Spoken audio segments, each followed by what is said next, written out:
అందరికీ శుభోదయం. నేను ఒక బిజినెస్ కోచ్గా, life skills and soft skills కోచ్గా మంచి నిర్ణయాలు తీసుకుంటే గొప్ప భవిష్యత్తు ఏ విధంగా ఉంటుంది అన్న టాపిక్తో మీ ముందుకు వచ్చాను మిత్రులారా.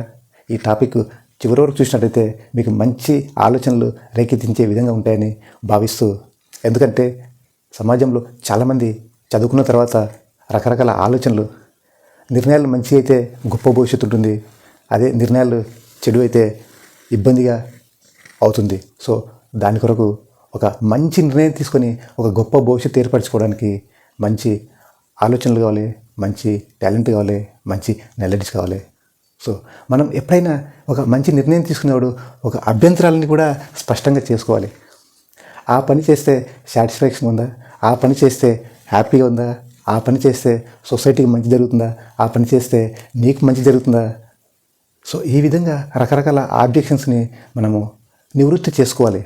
అప్పుడు మాత్రమే సొసైటీకి మంచి చేసినట్టు ఉంటుంది, నీకు మంచి చేసినట్టు ఉంటుంది, నీ కుటుంబానికి ఆర్థికంగా అభివృద్ధి అవుతావు, నువ్వు ఆర్థిక స్వేచ్ఛను చూడడానికి అవకాశం ఉంటుంది. సో నువ్వు అనుకున్న లక్ష్యాలని రీచ్ కావడానికి అవకాశం ఉంటుంది. సో నీ మైండ్లో ఉన్న అభ్యంతరాలని క్లియర్గా చేసుకుంటేనే ఒక మంచిగా ముందుకెళ్ళడానికి చాలా చాలా అవకాశాలు ఉంటాయి. సో ఈ గొప్ప నిర్ణయాలే గొప్ప భవిష్యత్తుని నిర్మిస్తాయి మిత్రులారా. సో ఎప్పుడైనా ఏ నిర్ణయం తీసుకున్నా కానీ 1-2 సార్లు 10 సార్లు ఆలోచన చేసి వాటిని క్లియర్ చేసుకొని ఒక మంచి ముందడుగు వేస్తే గొప్ప భవిష్యత్తు ఉంటుంది. సో అదేవిధంగా ఆ సంబంధించిన సమాచారాన్ని మనం సేకరించాలి. నువ్వు ఏదైతే ఫీల్డ్ ఎంచుకున్నావో ఆ ఫీల్డ్లో పూర్తి సమాచారాన్ని సేకరిస్తేనే మనకు ఒక స్పష్టమైన అవగాహన వస్తుంది. ఎందుకంటే బుక్స్ రూపంలో కావచ్చు, పెద్దవాళ్ళ రూపంలో కావచ్చు, గురువుల రూపంలో కావచ్చు, రకరకాల సమాచారం ప్రతి పనికి తప్పకుండా దానికి సంబంధించిన మాన్యువల్ ఉంటుంది, దానికి సంబంధించిన ఇన్ఫర్మేషన్ ఉంటుంది, సంబంధించిన ఎన్నో రకాల నాలెడ్జ్ స్కిల్స్ ఉంటాయి. కనుక వాటిని మనం సేకరించుకుంటే మనం ఒక బ్రహ్మాండంగా ఒక డైరెక్షన్ ఏర్పడుతుంది, ఒక దిక్సూచి ఏర్పడుతుంది. సో ఆ విధంగా సమాచారాన్ని సేకరించడంలో 100%గా మనము చొరవ చూపాలి, ఇంట్రెస్ట్ చూపాలి. ఒక క్యూరియాసిటీగా ఉంటేనే మనకు ఒక మంచి సమాచారం అందుతుంటే మనకు మన తీసుకున్న నిర్ణయం కూడా ఒక గొప్పగా ముందుకెళ్ళడానికి అవకాశం ఉంటుంది. సో ఇక్కడ మనకు దృక్కోణాలు రకరకాలుగా ఉంటాయి. మనకు ఏం పని చేసినా రకరకాలుగా ఒక పర్స్పెక్టివ్స్ వేరే వేరే ఉంటాయి. మనం తీసుకున్నప్పుడు నిర్ణయం ఎంతమందిని అడిగినా కానీ రకరకాల వస్తూనే ఉంటాయి. నువ్వు 5 మందిని అడిగినా, 10 మందిని అడిగినా, 100 మందిని అడిగినా కానీ ఫీడ్బ్యాక్స్ అనేది రకరకాలుగా వస్తాయి. సో ఈ మల్టిపుల్ దృక్కోణాలు ఉన్నప్పుడు మనము ఆ ఫీల్డ్లో ఆల్రెడీ సక్సెస్ అయిన వాళ్ళు చాలామంది ఉంటారు, గురువులు ఉంటారు, పేరెంట్స్కు ఎంతో కొంత జ్ఞానం అయితే కంపల్సరీగా ఉంటుంది ఆ ఫీల్డ్లో, పెద్దవాళ్ళు ఉంటారు.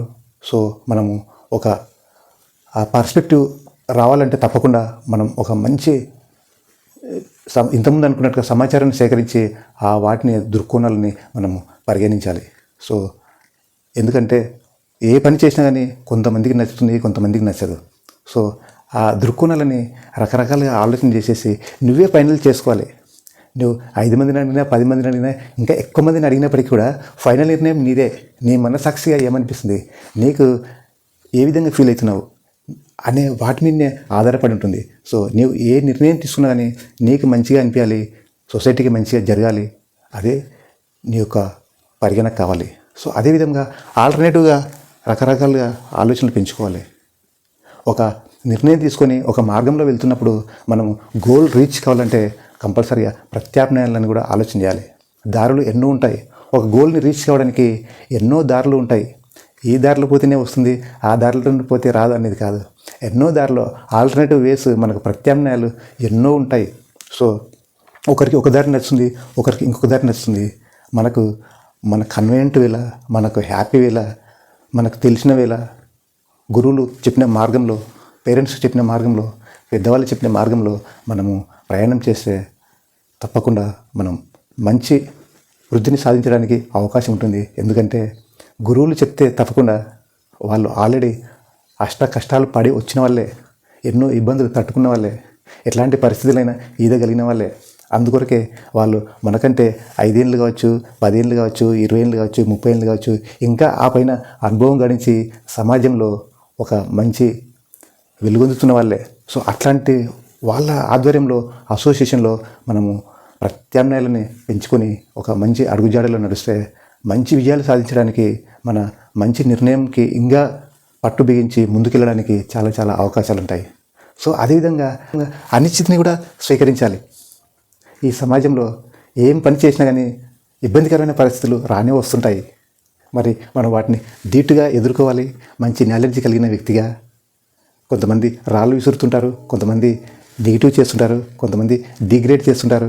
రకరకాల వ్యక్తులు రకరకాల ఆలోచనలతో ఉంటారు కనుక వాళ్ళ ఆలోచనలని మనం పరిధిలోకి తీసుకోకుండా మన గమ్యాన్ని రీచ్ అవ్వడానికి మనం ఎంతైనా కృషి చేయాలి, ఎంతైనా హార్డ్ వర్క్ చేయాలి, ఎన్నైనా తెలివితేటలు పెంచుకోవాలి. మన రంగంలో మనం నిష్ణాతులుగా అయితేనే ఎవరు ఎన్ని అన్నా కానీ పట్టించుకోకుండా ముందుకు వెళ్ళడానికి అవకాశం ఉంటుంది. సో ఈ అనిశ్చితి ప్రకృతి ద్వారా కొన్నిసార్లు రావచ్చు, పబ్లిక్ ద్వారా కొంత రావచ్చు, కొంత వ్యక్తుల ద్వారా రావచ్చు. అన్ని రకాల వ్యక్తుల ద్వారా ఏదో రకమైన పరిస్థితులు వచ్చినా కానీ ఆ టైంలో మనము ఒక దృఢంగా ఉండి, ఒక ఆత్మవిశ్వాసంగా ఉండి, ఒక పట్టు విడవని బట్టి విక్రమార్కుడిలా ముందుకు వెళ్తేనే మనం అనుకున్న దానికి ముందుకు అడుగులు పడతాయి, అనుకున్న దానికి ఎదగడానికి అవకాశం ఉంటుంది మిత్రులారా.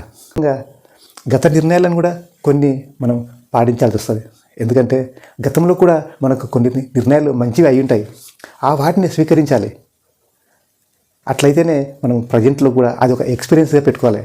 గతంలో తీసుకున్న నిర్ణయాలు మనకు అనుభవంలో ఉంటాయి కనుక ఆ అనుభవాన్ని మనం ఈ ప్రస్తుతం టైంలో మనం తీసుకున్న నిర్ణయంలో మనం తీసుకున్న రంగంలో ముందుకు వెళ్ళడానికి నిర్ణయాలు కూడా ఒక అనుభవంగా స్వీకరించి భవిష్యత్తుని ఎక్కువగా ఆలోచన చేయకుండా, భవిష్యత్తుని ఎక్కువగా భయపడకుండా ముందుకు వెళ్తే తప్పకుండా మనం తీసుకున్న మంచి నిర్ణయాలకి ఇంకా ద్విగుణీకృతమై ఇంకా మన లక్ష్యాన్ని ఛేదించే క్రమానికి ఒక మంచి తోడ్పాటు ఉంటుంది. సో మనం మంచి నిర్ణయాలకి కంపల్సరీగా ఆబ్జెక్షన్స్ స్పష్టంగా చేసుకోవాలి, ఒక సమాచారాన్ని సేకరించుకోవాలి, అదేవిధంగా రకరకాల ఆలోచనలని పర్స్పెక్టివ్ని దృష్టిలో పెట్టుకోవాలి, మరి ఆల్టర్నేటివ్ ప్రయత్నాలని పెంచుకోవాలి, మరి అనిశ్చితిని కూడా తట్టుకోవాలి. అదేవిధంగా గత నిర్ణయాలను కూడా మనం కొన్ని మంచివైతే స్వీకరించి ఈ ప్రస్తుతంలోనే ఉండి ఇంకా ఈ విధంగా ఒక గొప్ప నిర్ణయాలతో మనం అనుకున్న పరంగా డిజైర్డ్ లైఫ్ని రీచ్ అయ్యే విధంగా మంచి నిర్ణయాలు తీసుకొని ఒక గొప్ప శిఖరాగ్రానికి ఎదగాలని కోరుకుంటూ, ఫ్రెండ్స్, ఇట్లాంటి స్కిల్ఫుల్ వీడియోస్ మన యువర్స్ కోచ్ మల్లయ్య యూట్యూబ్ ఛానల్లో చాలా ఉన్నాయి, ఇంకా వస్తూనే ఉన్నాయి. మన ఛానల్ని సబ్స్క్రైబ్ చేసుకోండి, లైక్ చేయండి. మరి ఇట్లాంటి స్టూడెంట్కి సంబంధించిన, అన్ఎంప్లాయ్కి సంబంధించిన, ఎంప్లాయ్కి సంబంధించిన, మార్కెటింగ్ వాళ్ళకి సంబంధించిన, బిజినెస్ వాళ్ళకి సంబంధించిన ఎన్నో సాఫ్ట్ స్కిల్స్, ఎన్నో లైఫ్ స్కిల్స్ ఎందరో వ్యక్తులకు కావాలి కనుక వాళ్ళకు కూడా షేర్ చేసి వాళ్ళ జీవితాల్లో కూడా ఒక మంచి మార్పులు తీసుకొచ్చే ప్రకారంగా మీరు భాగమవుతారని.